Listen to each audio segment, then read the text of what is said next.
The night was collapsing into silence.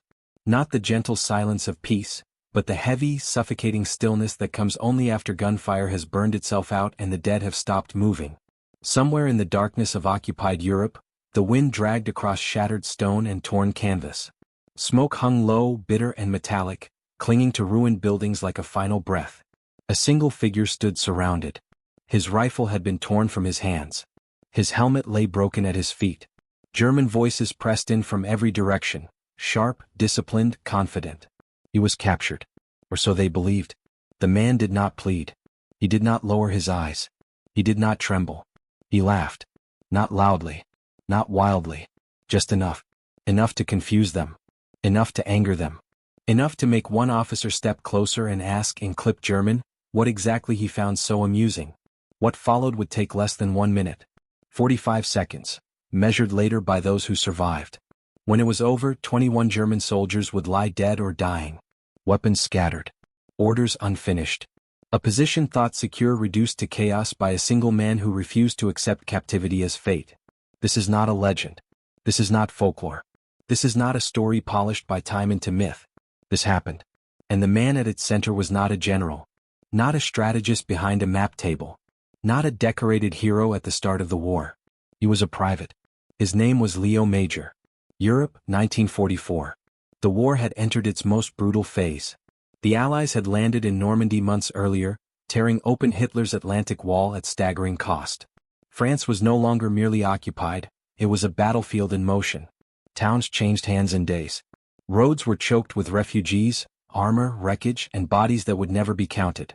For the men on the ground, this was not a war of speeches or strategy. It was a war of hedgerows and ruined villages. Of ambushes measured in meters.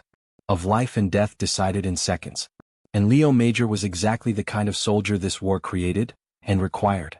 Born on January 23, 1921 in New Bedford, Massachusetts to French-Canadian parents, Major grew up speaking French and English, straddling two worlds from the beginning. His family soon returned to Quebec, where hard labor and discipline shaped him long before the army ever did. He was not a man inclined toward obedience for its own sake. Authority had to earn his respect. Rules existed to be followed, until they interfered with survival or victory. When Canada entered the war, Major enlisted without ceremony. He was assigned to Le Régiment de la Chaudière, a French-Canadian infantry unit that would see some of the heaviest fighting in Northwest Europe. From the start, he distinguished himself not through rank, but through action. Scouting. Reconnaissance. Forward patrols carried out alone or with minimal support. Major preferred operating in the dark, at night, ahead of friendly lines, where hesitation meant death and confidence meant survival. He learned to move silently. To read terrain by instinct. To kill without emotion and disappear before the enemy understood what had happened. By the time Allied forces pushed inland from Normandy, Leo Major had already earned a reputation among his peers. Fearless. Reckless, some said. Unbreakable. Then came the day that would cement his legend, though few would believe it at first. The location was a contested village in northern France, its name later buried beneath larger battles and official reports. What mattered was not the map reference but the conditions. It was late summer. The front line was unstable. German units were retreating, regrouping, probing for weak points. Canadian forces were pushing forward, often without clear intelligence on enemy strength. Major was operating ahead of his unit, conducting reconnaissance, alone. He encountered the enemy suddenly. A German patrol emerged from cover at close range. There was no time to retreat. No friendly fire to fall back on. Gunfire erupted in an instant, violent and deafening. Major fought. When the smoke cleared, he was wounded. His weapon empty. Surrounded. German soldiers closed in, rifles trained, voices sharp with triumph. A captured enemy scout was valuable. Intelligence, interrogation, leverage. They seized him. Bound his hands. Stripped his equipment. Pushed him forward. They believed the danger had passed. They were wrong. As the Germans regrouped, distracted by their own success, Major assessed the situation with terrifying calm. He noted distances, weapon positions, the placement of grenades on enemy belts, the way confidence had softened their awareness. And then he laughed. It was enough. In that moment of hesitation, Major moved. What followed was not chaos, it was precision. He broke free, seizing a submachine gun. Fired at point-blank range. threw himself behind cover as bullets tore through the air where he had been standing seconds earlier. Grenades detonated. Rifles fell silent one by one.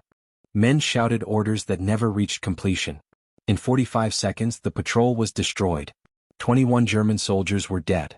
Major disappeared into the darkness, wounded but alive, carrying captured weapons and documents back to Canadian lines. When he reported what had happened, his commanding officers did not believe him. They could not. No one man did that. Not against those odds. Not after being captured. And yet, evidence piled up. Enemy dead. Weapons recovered. Intelligence confirmed. The impossible had occurred. And it was only the beginning. This story matters because it forces us to confront the nature of war not as numbers and movements, but as moments. Moments where individuals alter outcomes through will alone. Leo Major would go on to perform acts that defied logic, doctrine, and expectation. He would fight with one eye after losing the other in combat. He would liberate an entire Dutch city alone without orders. He would reject medals because he did not respect the men offering them. But all of that came later. First there was this night. This capture. This laugh. This refusal to accept defeat. In the chaos of the Second World War, a conflict defined by machines, armies, and ideologies, one man reminded history that courage, when sharpened by skill and resolve, could still change everything. And as the war thundered onward, Leo Major was far from finished. Not even close. The officers listened in silence. Mud still clung to Leo Major's uniform as he stood before them, blood darkening the fabric at his shoulder. His face was streaked with soot and sweat. One eye squinted slightly, a habit formed after days of exhaustion rather than injury, though few yet knew what fate would later take that eye from him. He spoke plainly. No embellishment. No bravado. Just facts. He described the patrol. The moment of capture. The weapons. The timing. The 45 seconds that had changed everything. Across the table, commanders exchanged glances. Veterans of Dieppe. Survivors of Normandy. Men who had watched entire companies cut down in minutes. Even they struggled to comprehend what they were hearing. 21 enemy soldiers. Neutralized by one man. After capture. It was not disbelief that troubled them most, it was what it implied. If one private could do this, what else was possible? Normandy after the landing. By August 1944, Allied forces were grinding eastward from the beaches of Normandy. The land itself resisted them. Thick hedgerows, bocage, turned every field into a fortress. German machine guns were concealed behind earthen walls, firing blindly through narrow gaps with murderous efficiency. Progress was measured in meters. Canadian units, including Le Régiment de la Chaudière, were tasked with advancing through some of the most heavily defended sectors. German rearguards fought fiercely, delaying the Allied push long enough for armored units to regroup farther east. It was here, in the half-lit world between front lines, that Leo Major thrived. Reconnaissance patrols were among the most dangerous assignments in the war. Scouts moved ahead of friendly lines, often alone, tasked with identifying enemy positions, troop strength, and routes of withdrawal. Discovery usually meant death or capture. Major volunteered constantly. Not out of recklessness but confidence. He had developed a method, one born not of manuals but of instinct. He moved slowly, avoiding roads. He observed patterns. He learned the sound of German boots on gravel, the cadence of shouted commands, the faint metallic click of a safety being disengaged. He was patient. And when patience failed, he was lethal. In the chaos following the Normandy breakout, Major encountered an enemy armored vehicle, a half-track moving along a narrow road at dusk. Without hesitation he attacked. The explosion blinded him. Shrapnel tore through his face, destroying the vision in his left eye. Blood poured down his cheek, blurring the world into pain and shadow. Medics rushed to evacuate him. Major refused. Doctors insisted the eye be removed to prevent infection. He consented, but only after ensuring his rifle was returned to him. When offered discharge, he laughed again. "I only need one eye to shoot," he said. He returned to the front. This decision baffled commanders and alarmed medics. Depth perception mattered in combat. Fatigue would worsen his condition. But Major adapted. He recalibrated his movements, compensated through experience and muscle memory. If anything, the injury hardened him. Pain became background noise. Fear lost its edge. The Scheldt estuary. As autumn approached, Allied momentum slowed. German forces dug in along the Scheldt estuary in the Netherlands, a vital waterway controlling access to the port of Antwerp. Without Antwerp, Allied supply lines would collapse under their own weight. The Scheldt was a nightmare. Flooded fields. Dense fog. German artillery zeroed in on every approach. Canadian forces were ordered to clear the estuary, a task that would cost thousands of casualties. Once again, Leo Major moved ahead of the main force. This time he was not alone. Small patrols advanced at night, mapping minefields, identifying gun nests, and capturing prisoners for interrogation. German resistance was fanatical. Units composed of seasoned veterans and desperate conscripts fought with equal ferocity. On one such patrol, Major and his partner were ambushed. Gunfire erupted at close range. Major survived. His partner did not. The loss shook him deeply, not outwardly but in ways that altered his behavior. From that point on, he preferred to operate alone. Less noise, less risk, less loss. The orders that never came. By April 1945, the war in Europe was entering its final weeks. German forces were collapsing on all fronts, but pockets of resistance remained dangerous and unpredictable. One such place was the Dutch city of Zwolle. Strategically unremarkable, Zwolle nonetheless sat astride key roads used by retreating German units. Intelligence suggested a sizable German garrison remained inside the city, enough to inflict heavy casualties if the Canadians attempted a direct assault. The plan was simple and brutal. Artillery barrage. Infantry advance at dawn. Acceptable losses. Leo Major was assigned to reconnaissance. He was to enter the city under cover of darkness, confirm enemy strength and return. He entered alone. Zwolle at night. Zwolle slept uneasily. Blackout curtains shrouded windows. Streets were silent except for the distant rumble of artillery far to the east. German sentries stood at intersections, smoking cigarettes, rifles slung casually, men exhausted by years of war and the knowledge that defeat was inevitable. Major moved through alleys and side streets, counting footsteps, noting accents, listening to conversations. The garrison was smaller than expected. Disorganized. Demoralized. And then the unexpected happened. Major encountered a German officer. The two men stared at each other in the darkness, surprise freezing them both for a heartbeat too long. Major fired. The officer fell. Documents spilled from his coat, orders indicating German forces were preparing to withdraw, but feared an imminent Allied attack. Major made a decision. He would give them one. A city liberated by one man. 4 hours, Leo Major waged a one-man war. He fired his weapon then disappeared. Threw grenades at command posts, then vanished into darkness. Captured German soldiers, terrified and confused, were marched to the outskirts of the city and released with a message. Tell your commander the Canadians are coming. Gunfire echoed across Zwolle, seemingly from every direction. German units repositioned constantly, convinced they were under attack by a large force. Panic spread. Orders contradicted one another. By dawn, German forces had withdrawn. When Canadian troops entered Zwolle the next morning, they found the city intact, liberated without a single artillery shell fired. Civilians emerged cautiously, then openly, then with tears. They would remember the name Leo Major for generations. Recognition and refusal. Major was awarded the Distinguished Conduct Medal for his actions. He refused it. He cited his lack of respect for the commanding officer presenting the award, a man he believed had wasted lives through poor leadership. Later, after the Korean War, Major would be awarded the medal again. That one he accepted. Consequences. Leo Major survived the war. But war never left him. His actions saved countless lives. Canadian soldiers who did not have to storm Zwolle, Dutch civilians spared bombardment, enemy soldiers who fled rather than fight to the death. His story challenges the scale by which wars are measured. Battles are remembered by divisions. Victories by armies. But sometimes history turns on the decisions of a single individual operating in darkness, armed with skill, resolve, and refusal to surrender. As Europe celebrated liberation, Major returned home quietly. No speeches. No parades. No desire for recognition. The war had taken enough. And yet the legacy endured. Because in the final accounting of World War II, amid millions of dead and nations reshaped, there are moments that burn brighter than others. Moments when one man laughed at captivity and rewrote the rules of survival. When the guns finally fell silent in Europe, there was no single moment that announced the end. No universal hush. No sudden peace. Instead, the war receded unevenly, like a tide pulling back from shattered shores. In some places, celebration erupted in the streets. In others, grief lingered in doorways where loved ones would never return. For Leo Major, the end of the war did not arrive with triumph. It arrived quietly.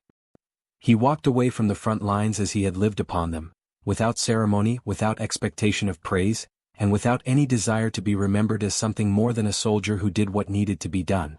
Yet history would not forget him. Because some acts are too improbable, too consequential, and too human to fade. After the war, Major returned to civilian life carrying scars both visible and unseen. He had lost the sight in one eye.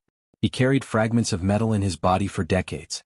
The nights were often restless, haunted by echoes of gunfire and the faces of men who had fallen, enemy and ally alike. Like many veterans, he struggled to reconcile peace with the intensity of war. There were no parades waiting for him. No crowds chanting his name. His story, though extraordinary, was known only to a handful of fellow soldiers and the people of Zwolle who remembered the night their city was freed without bombardment. For them he was not a myth. He was real. They told their children about the lone Canadian who moved through the darkness, firing shots and throwing grenades, convincing an occupying army that liberation had arrived. They remembered waking to silence and freedom. Second War. When the Korean War erupted in 1950, Leo Major did something few could understand. He re-enlisted. Once again the world was at war. Once again ideology and territory drew young men into violence far from home. Major was no longer a young private. He was a veteran of Europe's bloodiest battles. And yet he went back. In Korea, Major fought with the same ferocity and independence that had defined him in World War II. During the Battle of Hill 355, known as Little Gibraltar, he led a daring counterattack that recaptured a strategic position from overwhelming enemy forces. Once again his actions altered the course of a battle. This time, when he was awarded the Distinguished Conduct Medal, he accepted it. Not for himself, but for the men who fought beside him. He remains one of the very few soldiers in history to receive the Distinguished Conduct Medal twice, and the only Canadian to earn it in two separate wars. The measure of a soldier. What makes Leo Major's story endure is not the number of enemies he defeated. It is the way he fought. He did not rely on rank. He did not wait for permission when lives were at stake. He did not confuse obedience with courage. He understood something that textbooks often overlook, that war at its most immediate level is decided not by ideology, but by individuals confronting fear and isolation. Major operated alone not because he rejected comradeship, but because he accepted responsibility. Every decision was his. Every risk personal. Every consequence immediate. In an era dominated by mass armies and industrialized warfare, he remained stubbornly human, one man moving through darkness, shaping events through resolve and skill. Zwolle remembered. In the Netherlands, Leo Major's name never disappeared. Decades after the war he returned to Zwolle as an honored guest. Streets he once crossed in silence now echoed with applause. Citizens who owed their lives to a decision made in the dark shook his hand, some with tears in their eyes. They had rebuilt their city. But they never forgot the night it was saved. A street was named after him. Memorials were raised. His story became part of the city's identity, a reminder that liberation does not always arrive with thunder, but sometimes with footsteps and courage. For Major, the attention was uncomfortable. He accepted it politely, quietly. Then he went home. The laugh. Historians have often returned to that first moment, the capture. The laugh. Why did he laugh? Some suggest it was defiance. Others believe it was calculation, a deliberate disruption of enemy confidence. Perhaps it was something simpler. Perhaps it was recognition. Recognition that fear, once mastered, loses its power. That moment, brief, almost insignificant, became the hinge upon which survival turned. It was not the laugh of madness but of clarity. The sound of a man who refused to surrender control of his fate. In war, seconds matter. And in 45 seconds, Leo Major rewrote the outcome. Legacy beyond numbers. World War II is often remembered in vast figures. 60 million dead. Entire cities erased. Empires destroyed. Against such enormity, individual stories risk being swallowed whole. But they matter. They remind us that history is not only shaped by leaders and armies, but by choices made in moments of uncertainty, by people who act when others hesitate. Leo Major saved lives not because he sought glory, but because he refused to accept inevitability. Zwolle did not burn because one man decided it would not. Canadian soldiers did not die in its streets because one scout chose action over retreat. Enemy soldiers lived because fear overtook them before violence did. These are not abstractions. They are consequences. The final years. Leo Major lived to see the world change. He watched as Europe healed, borders softened, and former enemies became allies. He lived long enough to see his story studied, debated, and finally recognized beyond military circles. He died on October 12, 2008, at the age of 87. No battlefield marked his passing. No gun's salute echoed across the night. But his legacy endured, in the quiet gratitude of a liberated city, in the respect of soldiers who understood what he had done, and in the lessons his life continues to offer. What this story teaches us: this is not a story about violence for its own sake. It is a story about agency. About refusing to be reduced to a statistic. About maintaining humanity amid inhuman conditions. About courage that does not announce itself but acts. Leo Major did not fight because he loved war. He fought because he believed surrender was not the same as survival. And in that belief he changed history, not loudly, not gloriously, but decisively. Somewhere in Europe, streets lie quiet where once there was gunfire. Children walk freely where soldiers once marched. And beneath those ordinary moments lies an extraordinary truth, that freedom is sometimes preserved not by overwhelming force, but by singular resolve. One man. One decision. One night. Leo Major laughed in the face of capture. And in doing so, reminded the world that even in the darkest chapters of human history, courage can still speak, clearly, defiantly, and with lasting impact. If this story moved you, if it reminded you of the power of individual courage, consider honoring that legacy. Like the video, subscribe for more true stories of World War II. And share this story so that names like Leo Major are never lost to silence. Because history is not only what happened, it is what we choose to remember.